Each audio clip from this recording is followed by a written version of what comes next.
प्रिय विद्यार्थियों, स्वागत है आप सभी का कक्षा 7 की इस ऑनलाइन शिक्षण कक्षा में। और आशा है कि आप सब अपने घरों में स्वस्थ होंगे, सुरक्षित होंगे, सानंद होंगे, प्रसन्न होंगे और निश्चित रूप से आप अपने अध्ययन में भी रत होंगे। प्रिय विद्यार्थियों, जैसा कि आप सब जानते हैं कि पिछली ऑनलाइन कक्षा में हम सब ने व्याकरण खंड के अंतर्गत पाठ 7 लिंग और वचन के अंतर्गत लिंग के भेद और भेदों की परिभाषा उदाहरण सहित इस विषय का अध्ययन किया था। उसी क्रम को आगे बढ़ाते हुए आज की इस कक्षा में हम सब पाठ 7 लिंग और वचन के अंतर्गत ही आने वाले वचन के भेदों के नाम, भेदों की परिभाषा उदाहरण सहित इस विषय का अध्ययन करेंगे। मेरा मानना है कि आप सब इस विषय से पहले से परिचित हैं, क्योंकि पूर्व की कक्षाओं में आपने लिंग और वचन के विषय में अध्ययन किया है और यह एक सरल विषय है। व्याकरण की दृष्टि से भी अगर देखें तो बहुत सरलता से यह आपको समझ में भी आता है। कक्षा 7 के स्तर में और कक्षा 6 के स्तर में थोड़ा परिवर्तन होता है, विस्तार होता है। तो आज जब हम इस कक्षा में वर्णित वचन के विषय में अध्ययन करेंगे तो निश्चित रूप से आप अपने पूर्व ज्ञान से तादात्म्य स्थापित करते हुए इस नवीन ज्ञान को प्राप्त करेंगे, तो जो आपका ज्ञान है वह और अधिक पुष्ट होगा, वह और अधिक आपके लिए लाभकारी सिद्ध होगा। तो आइए अधिक समय न लेते हुए हम सब अध्ययन करते हैं वचन का। वचन किसे कहते हैं? आपके पुस्तक में पृष्ठ संख्या 44 यानी 44 पर यह दिया गया है और आपके पुस्तकीय परिभाषा के अनुसार शब्द के जिस रूप से उसके एक अथवा अनेक होने का बोध होता है उसे हम वचन कहते हैं। एक बार पुनः सुन लें। शब्द के जिस रूप से उसके एक अथवा अनेक होने का बोध होता है उसे हम वचन कहते हैं।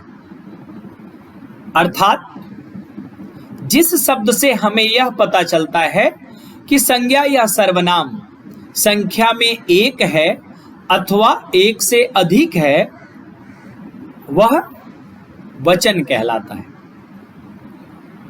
यानी जिससे हमें यह पता चलता है कि कोई भी प्राणी या कोई भी वस्तु संख्या में एक है या अनेक है अथवा संख्या में एक है या एक से अधिक है, तो वह वचन कहलाता है।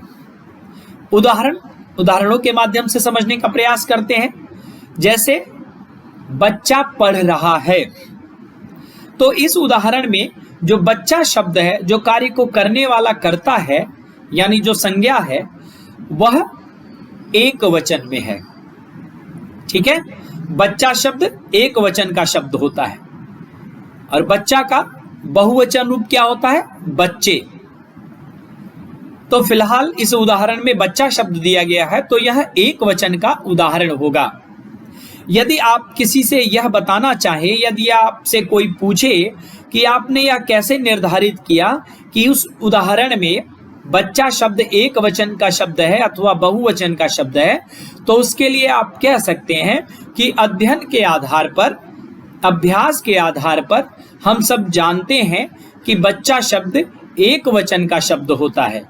इसके अतिरिक्त दूसरा जो तरीका है बताने का वह यह है कि जब हम वाक्य में क्रिया को देखते हैं तो क्रिया से हमें स्पष्ट हो जाता है कि उस वाक्य में प्रयुक्त कर्ता एक वचन में है या बहुवचन में है।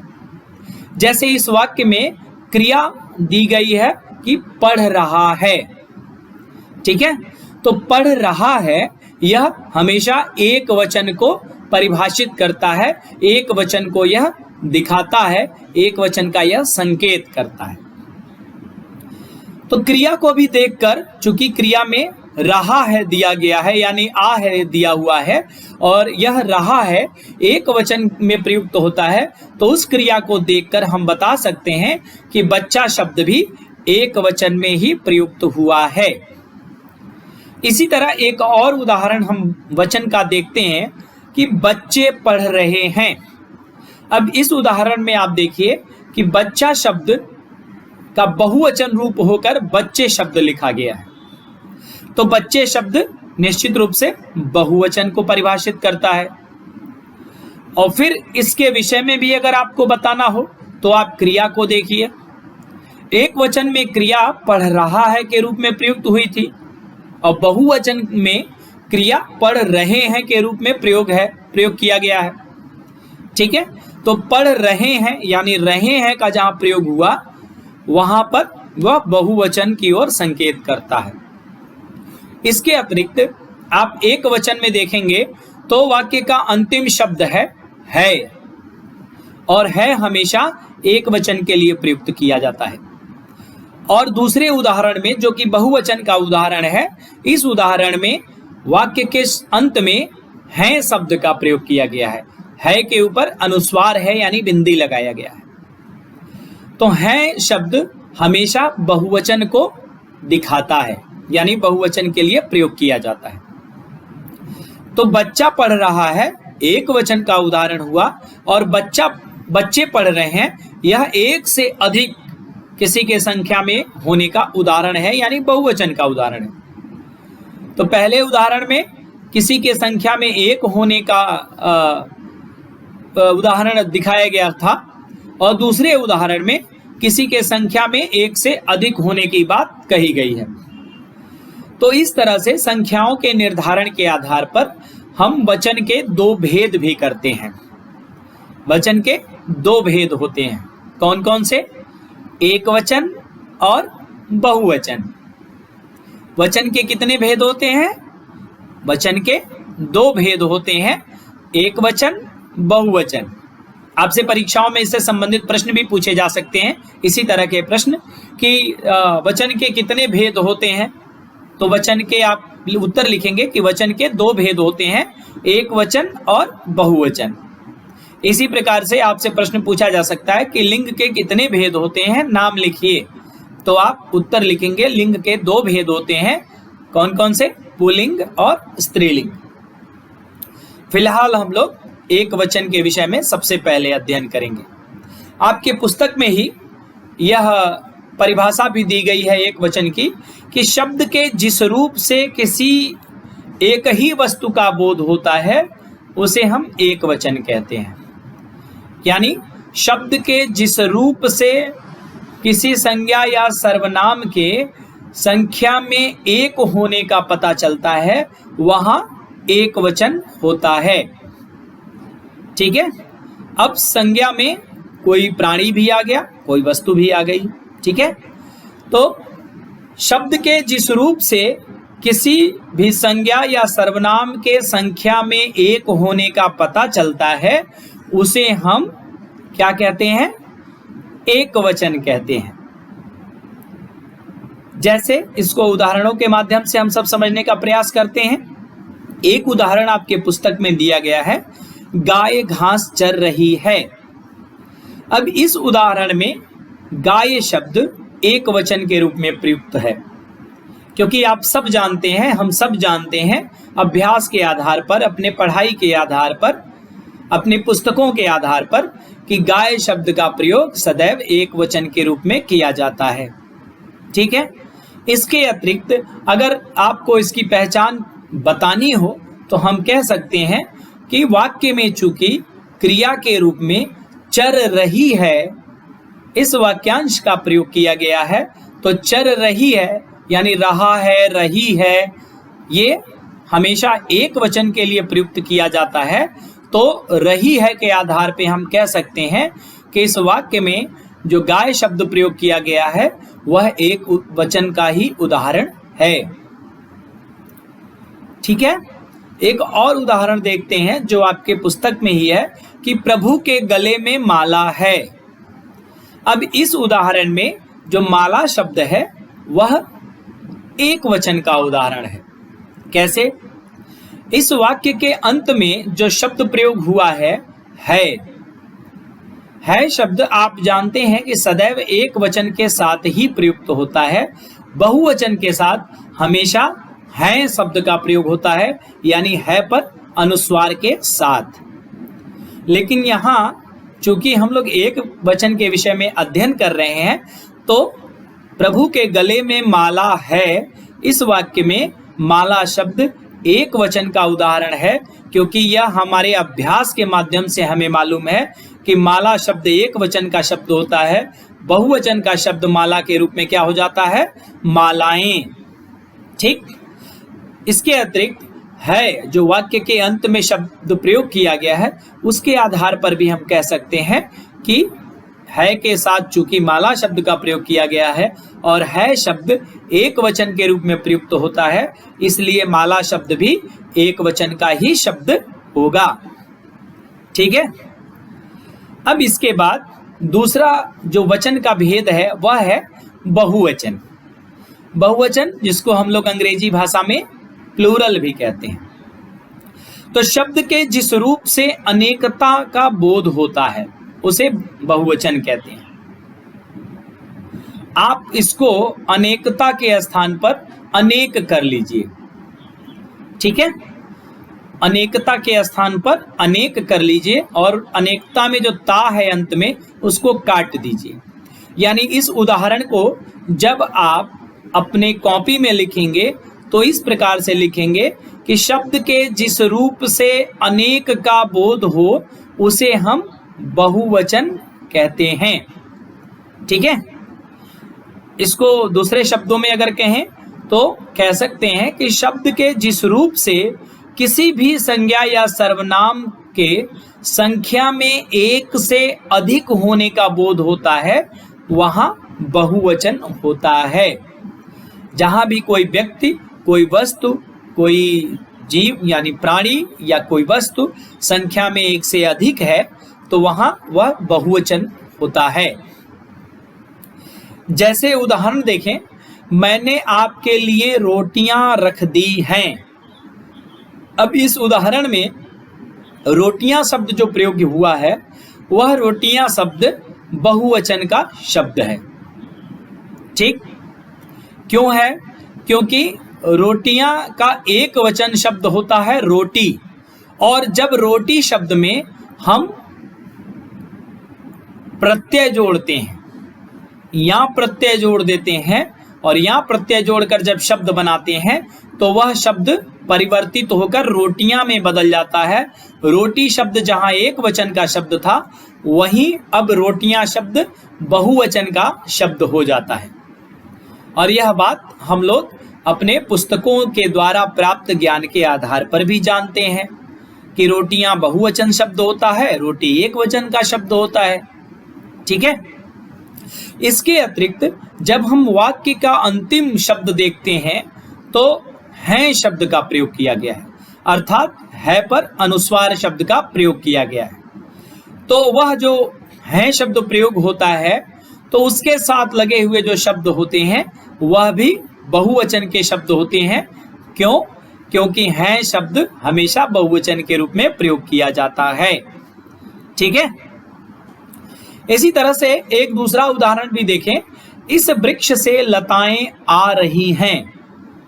इस वृक्ष से लताएं आ रही हैं। अब ये लताएं शब्द जो प्रयोग किया गया है यह लताएं शब्द भी बहुवचन का शब्द है, क्योंकि इसके विषय में भी हमने अध्ययन किया है कि लता शब्द एक वचन का शब्द होता है और एक वचन से जब उसे बहुवचन में हम परिवर्तित करते हैं तो लता से लताएं हो जाता है या लताओं हो जाता है। ठीक है, अलग अलग कॉन्टेक्स्ट में, अलग अलग प्रसंग में अलग अलग शब्दों का हम प्रयोग करते हैं।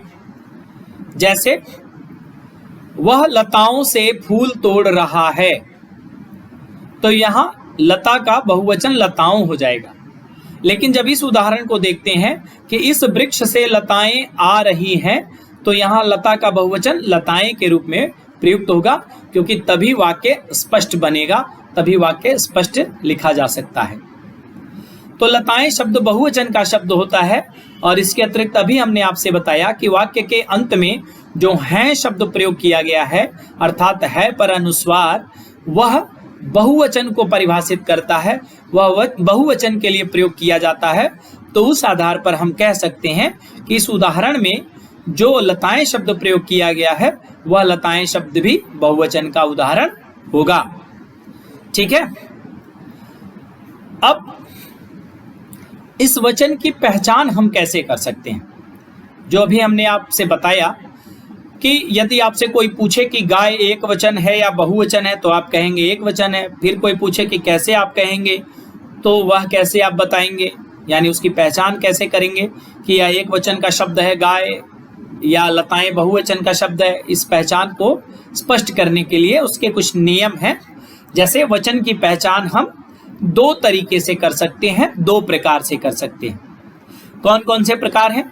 एक तो संज्ञा या सर्वनाम शब्दों के द्वारा। संज्ञा या सर्वनाम शब्दों के द्वारा मतलब जब हमें वचन की पहचान करनी होती है तो वाक्य में जो संज्ञा और सर्वनाम, संज्ञा या सर्वनाम शब्द प्रयोग किया गया है, उस संज्ञा या सर्वनाम शब्द को देखते हैं, उससे हमें पता चल जाता है कि यह एक वचन का शब्द है या बहुवचन का शब्द है। जैसे अभी हमने आपसे कहा कि गाय शब्द, गाय शब्द संज्ञा शब्द है और यह एक वचन का शब्द है क्योंकि यह हमारे अभ्यास में है, इसको हमने पढ़ा है, याद किया है। इसी तरह से अगर हम संज्ञा के स्थान पर सर्वनाम शब्दों का प्रयोग करते हैं कि यह घास चर रही है या वह घास चर रही है या यह कपड़ा किसका है या वह पढ़ता है, तो इसमें यह वह ये जो शब्द होते हैं यह हमेशा एक वचन के साथ प्रयोग किए जाते हैं, इसलिए या एक वचन के रूप में प्रयोग किए जाते हैं, इसलिए ये शब्द एक वचन के हैं। ठीक है, तो वचन की पहचान हम दो तरीके से कर सकते हैं। पहला जो तरीका है वह है संज्ञा या सर्वनाम शब्दों को देखकर। जैसे अंग्रेजी भी जब आप पढ़ते हैं तो आप सब जानते हैं कि ही सी इट यह सिंगुलर फॉर्म का वर्ड होता है, यानी एक वचन का शब्द होता है, और बाकी जो होते हैं वी, दे, देम, वे, बाकी सब ये सब बहुवचन के शब्द होते हैं। उसी तरह से यह वह यह संस्कृत जो हिंदी भाषा में शब्द प्रयोग किए जाते हैं यह सदैव सर्वनाम में एक वचन के रूप में प्रयोग किए जाते हैं। और बाकी जो शब्द है, जैसे किसी का नाम है तो अगर किसी एक व्यक्ति का नाम होगा तो वह आप सरलता से समझ सकते हैं कि वह एक वचन का है।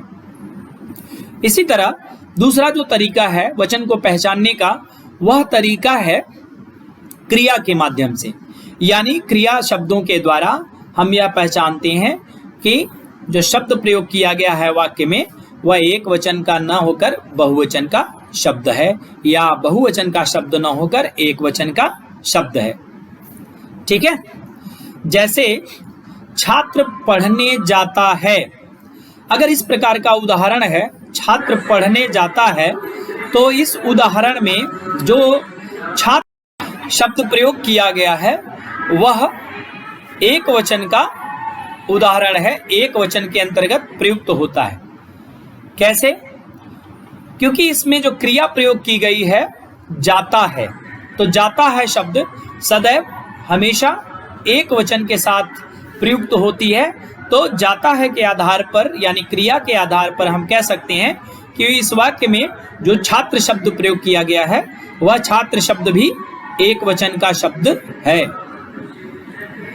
और इसी तरह से पक्षी आकाश में उड़ता है।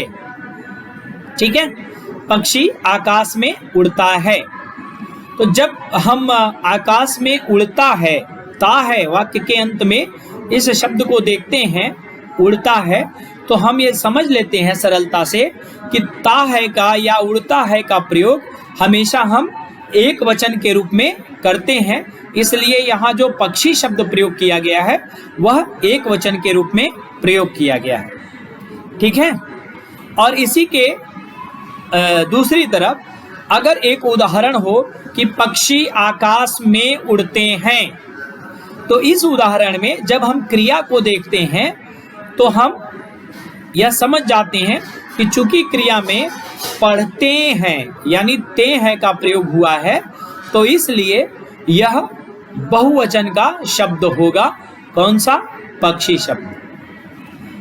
पढ़ते हैं या ते हैं का प्रयोग हम हमेशा बहुवचन को प्रदर्शित करने के लिए करते हैं, इसलिए पढ़ते हैं वाक्यांश के साथ जो पक्षी शब्द प्रयोग किया जाएगा वह पक्षी शब्द बहुवचन का शब्द होगा।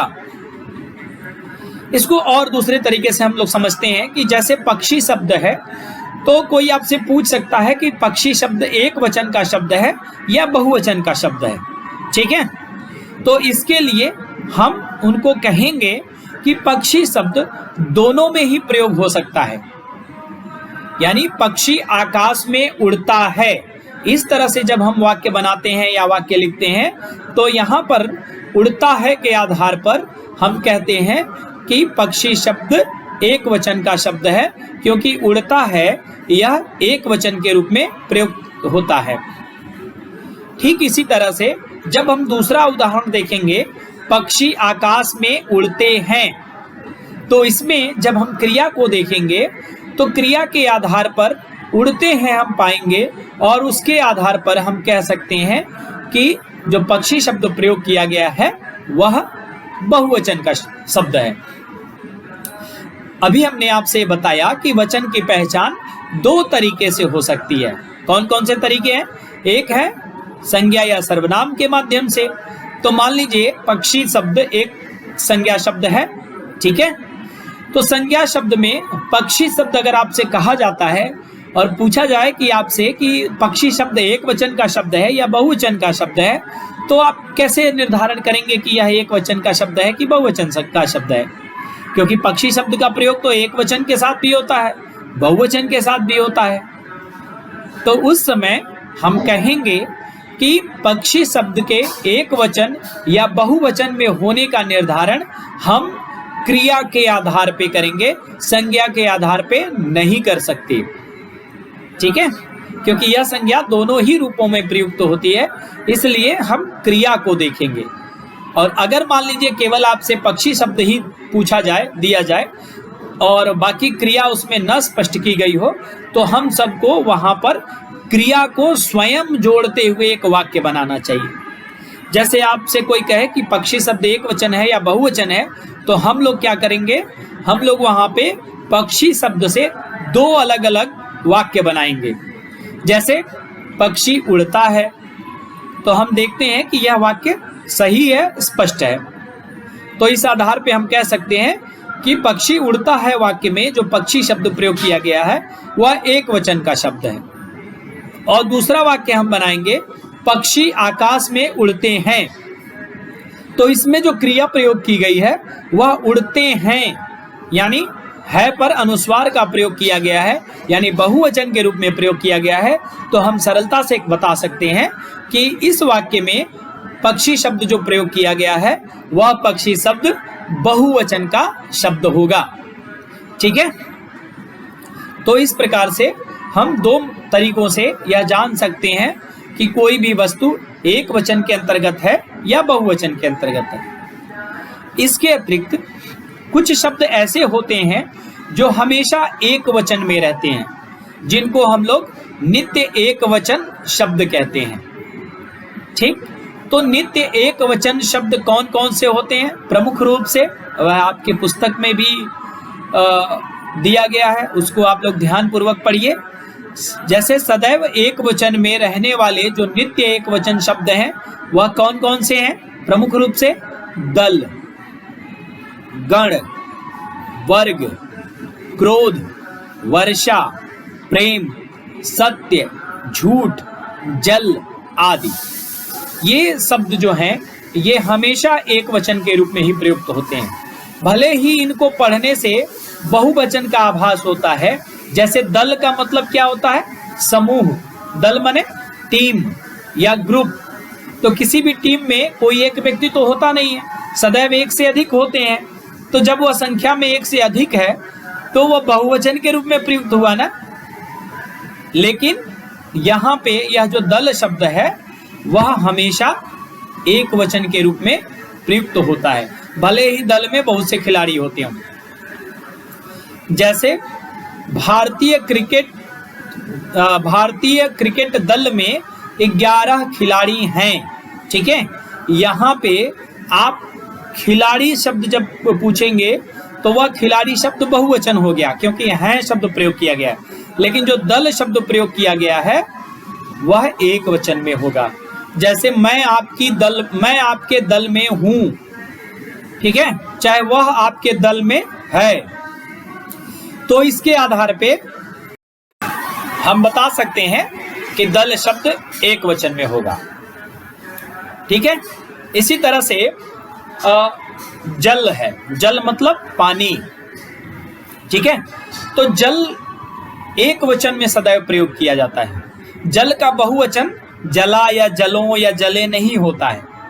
दल का दलों में आप कह सकते हैं, ठीक है, लेकिन वह बहुत स्पष्ट शब्द नहीं होता है, इसलिए दल रूप में ही, दल शब्द इसी रूप में प्रयुक्त होता है। जल का बहुवचन नहीं होता है। ठीक, यानी एक व्यक्ति को जब आप पानी पिलाते हैं तो ऐसा नहीं है कि आप उनसे ये कहेंगे कि आप जल पी लीजिए। और बहुवचन यानी बहुत से लोगों को जब आप पानी पिलाएं तो आप इस तरह से नहीं कह सकते कि जलों को पी लीजिए। ठीक है। यानी चाहे कोई व्यक्ति एक हो, चाहे कोई व्यक्ति एक से अधिक संख्या में हो, हम हमेशा जल को जल रूप में ही यानी एक वचन के रूप में ही प्रयुक्त करते हैं। इसका बहुवचन नहीं बनता है। उसी तरह से सदा बहुवचन में रहने वाले भी शब्द होते हैं जिन्हें हम नित्य बहुवचन शब्द कहते हैं, और उनकी भी लिस्ट आपके पुस्तक में दी गई है। वह भी शब्द कुछ प्रमुख रूप से दिए गए हैं, जैसे समाचार, दर्शन, होठ, अश्रु, प्राण, केश, भाग्य, होश, दर्शक आदि जो शब्द होते हैं ये हमेशा भले ही देखने में एक वचन में हो, लेकिन ये सदैव बहुवचन के रूप में ही प्रयोग किए जाते हैं। जैसे केश है, केश का मतलब बाल। बाल संख्या में कितने होते हैं? एक से अधिक होते हैं। ठीक है। तो यह हमेशा बहुवचन के रूप में प्रयोग किया जाता है। हम लोग समाचार सुनता है नहीं होते हैं, हम लोग समाचार सुनते हैं। ठीक है। तो समाचार शब्द हमेशा बहुवचन के रूप में प्रयोग किया जाता है।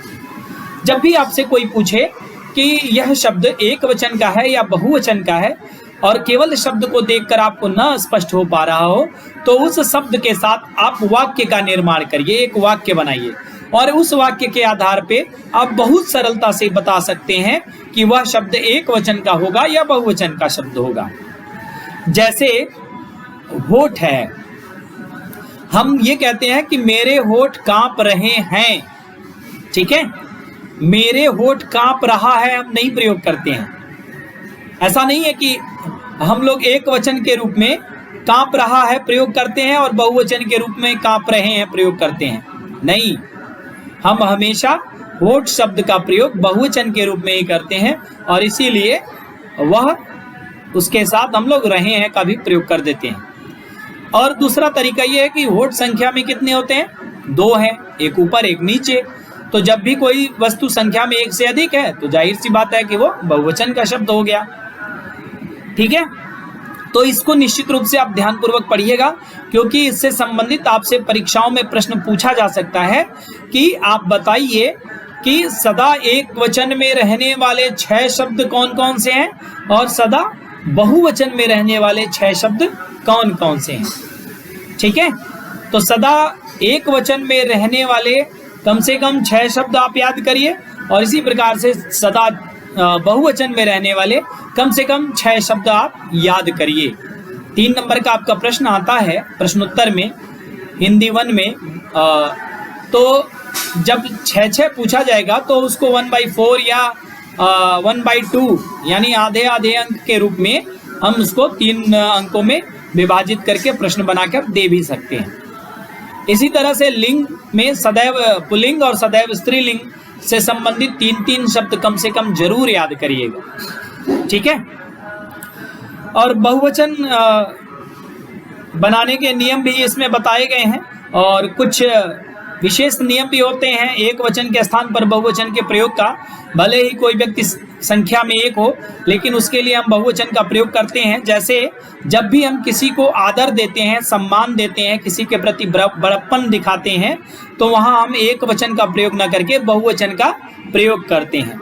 जैसे आप लोग जब कहते हैं कि गुरुजी कक्षा में आइए, तो यहाँ पर या गुरुजी कक्षा में आए, तो गुरुजी एक समय में एक ही गुरुजी आपके कक्षा में आते हैं, लेकिन चूंकि आप उनको सम्मान देते हैं, उनका आदर करते हैं, इसलिए उन्हें एक वचन के रूप में न प्रयोग करके बहुवचन के रूप में प्रयोग करते हैं। इसी तरह से जो भी महापुरुष हैं, जैसे महात्मा गांधी हमारे राष्ट्रपिता थे, हैं, ठीक है शब्द का प्रयोग करते हैं। महात्मा गांधी एक ही हुए, लेकिन उनको हम सम्मान देने के लिए बहुवचन के रूप में प्रयोग करते हैं, ठीक है। तो कुछ शब्द ऐसे होते हैं, कुछ स्थान ऐसे होते हैं जहां हम एक वचन के स्थान पर बहुवचन का प्रयोग करते हैं, जैसे आदर, सम्मान या बड़प्पन दिखाने के लिए। इसी प्रकार से आपके पुस्तक में बहुवचन बनाने के नियम दिए गए हैं, उन नियमों को आप ध्यानपूर्वक पढ़िएगा। और इस पाठ से संबंधित जो भी अभ्यास प्रश्न है, वह अभ्यास प्रश्न आपको विद्यालय की वेबसाइट पर उपलब्ध करा दिया गया है, वहां से देखकर आप अपने कॉपी में निश्चित रूप से लिख लेंगे। और जो पाठ में दूसरे अभ्यास प्रश्न हैं, इन अभ्यास प्रश्नों को आप अपने पाठ के आधार पर निश्चित रूप से कर लेंगे, ठीक है। क्योंकि अगली बार जब भी आप विद्यालय में आएंगे तो आपकी कॉपी और आपकी पुस्तक दोनों ही मूल्यांकन के लिए रखी जाएगी, यानी दोनों का ही मूल्यांकन होगा, दोनों को ही चेक किया जाएगा, ठीक है। तो आज की इस कक्षा में पाठ 7 वचन और लिंग हम पहले ही पढ़ चुके हैं, समाप्त होता है। अगली कक्षा में हम एक दूसरे पाठ के साथ उपस्थित होंगे। तो तब तक के लिए आप सब स्वस्थ रहिए, सुरक्षित रहिए, आनंद रहिए, प्रसन्न रहिए और सदैव मन से, तन्मयता से, एकाग्रता से अध्ययन में अपने व्यस्त रहिए, रत रहिए। बहुत बहुत धन्यवाद, आभार।